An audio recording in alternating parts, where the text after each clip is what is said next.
welcome to my channel, The Love Tita Heart, the channel for the non-stop followers of Alden and Maine, who will serve as voice for those who cannot express their feelings for Aldab. Kamusta po kayo mga ka-non-stop? Good day po sa inyong lahat. Bago po tayo tumungo sa kaganapan kay Alden and Maine, please subscribe and hit the notification bell para ma-notify po kayo sa mga bagong video na i-upload ko. Salamat po! Happy at mga ka-Aldab, puspusan ang pag-gym at pagtakbo ni Alden Richards tuwing Sunday morning. Padagdag ng padagdag ang kilometro na tinatakbo ni Alden every week. Disiplinadong tunay si Pambansang Bay Alden Richards pagdating sa mga bagay na gusto niyang gawin. Habang si May naman, endorsement shoot ang pinagkakaabalahan. Mapapansin sa nakaraang bench fashion show, wala si Maine Mendoza. Gayong hanggang ngayon naman ay model pa rin siya ng bench. At si Catherine Bernardo ang nandoon.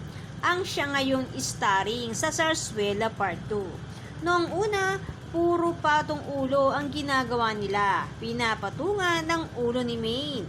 Ngayon, level up. Inumpisahan na. Kumuha ng tiyempo. Inumpisahan na sa birthday ng babae.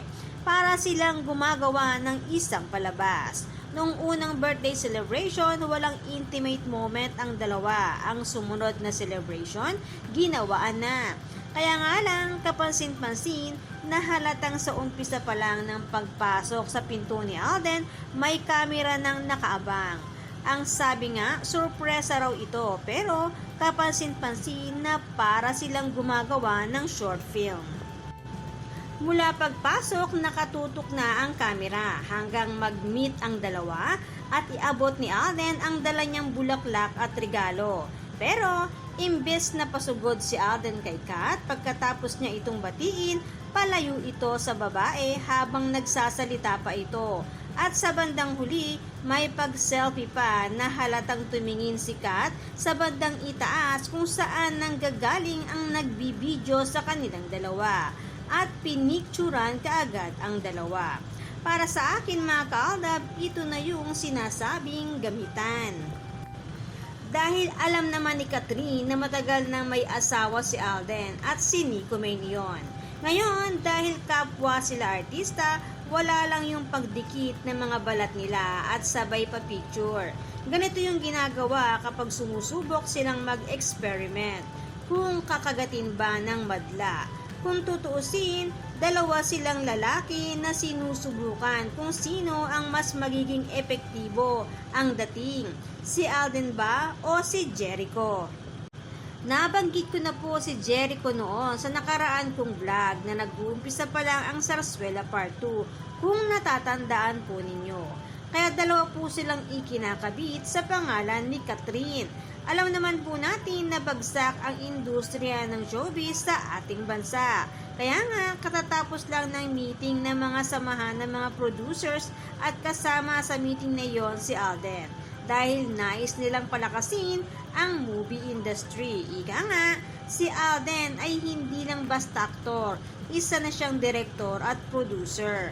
Kung gagawa man siya ng pelikula na under Myriad Entertainment, syempre sisiguraduhin niya na kung kikita ba ito o hindi dahil for sure malaki ang gastos dito. Kaya kailangan subukan muna kung may ibubuga ba ang fans na kikiligin sa kanilang dalawa. Pero ika nga, ang mga ganitong bagay pinag-aaralan yan at pinaplano. Dahil business o negosyo ang showbiz. Kaya nga showbiz, show business. Kaya nga lamang, hindi maganda ang paraan ng pagpopromote. Nagiging Zarzuela Part 2. Nagiging pattern ang Zarzuela Part 1. Pansin naman na galing sa kampo ng babae ang ganitong klase ng pagpapaingay. Inumpisahan sa paghihiwalay ng Katniel. Sinundan ng patong ulo, pinatungan ng ulo ni Mengay ng ulo ni Catherine.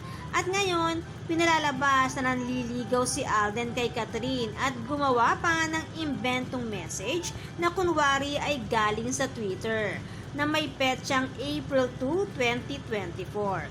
Kung papasyalan mo ang Twitter ni Alden Richards ay March 4, 2024 ang huli niyang pag-post at hindi ito ang profile picture ni Alden. Tungkol kay Jacqueline Jose ang huli niyang itinweet at wala kang makikitang tweet na ganito. Wala siyang pag-post ng April 2, 2024. At kapag gusto ni Alden ang babae, idinidikit nito ang mukha niya face to face katulad kay Mengay. At kay Meng lang niya iyon ginawa. At ang mga intimate moment ni Mengay at Tisoy ay puro totoo, walang peke. Hindi tulad ng kuha ni Catherine and Alden, huli ang mga mata ni Catherine na tumitingin sa may bandang itaas na animo ay sinisigurado na nakuhanan silang dalawa ng video. Dito pa lang, huli na. Smell something fishy, ika nga. Kaya nga lang, mautak si Alden bago pa dumating ang mga kaganapan na ito para sa Zarzuela Part 2. In God's perfect timing, nagkita si Mr. Prince at si Alden sa Belo, Quezon City. At kaagad, ibinulong na nasa sasakyan ang kanyang mag-iina ni Kumain, Seb, Chin at Terdy. Nakilala ni Alden na isang Aldab Nation si Mr. Prince at minsan na silang nagkita.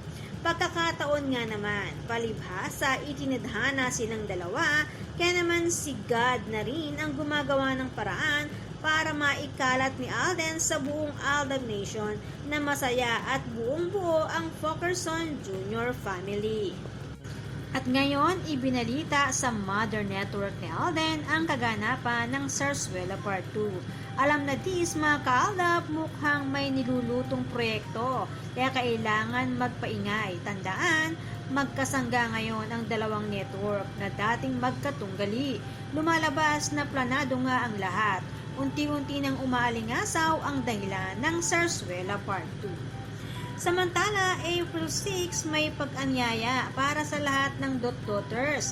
Abangan natin ito ang pag-ulan ng mga resibo sa pagiging mag-asawa nila Alden and Meng. Resibo ng katotohanan na ipinaglalaban ng fandom ng Aldab Nation and true-blooded Aldab Nation. Kaya naman, good vibes lang po tayo magka-non-stop. Salamat po sa lahat ng nag-comments at sa lahat po ng buong pusong nagmamahal at sumusuporta kay Alden and Meng. Salamat po sa lahat ng subscribers. Shout out po sa inyong lahat. Thanks and God bless everyone! Salamat po sa lahat ng nag-comment. Shout out po sa inyong lahat. Sorry po, hindi ko na po kayo iisa-isahin. Sobrang dami po ninyo. Patunay lamang po ito na talagang lumalakas lalo at sumisigla ang buong fandom sa ganitong pagkakataon. Salamat po sa inyong lahat. Aldab lang ang malakas. Hangad ko po ang magandang kalusugan para po sa inyong lahat. Salamat po Aldab Nation and true-blooded Aldab Nation. Thanks, stay safe, and God bless everyone!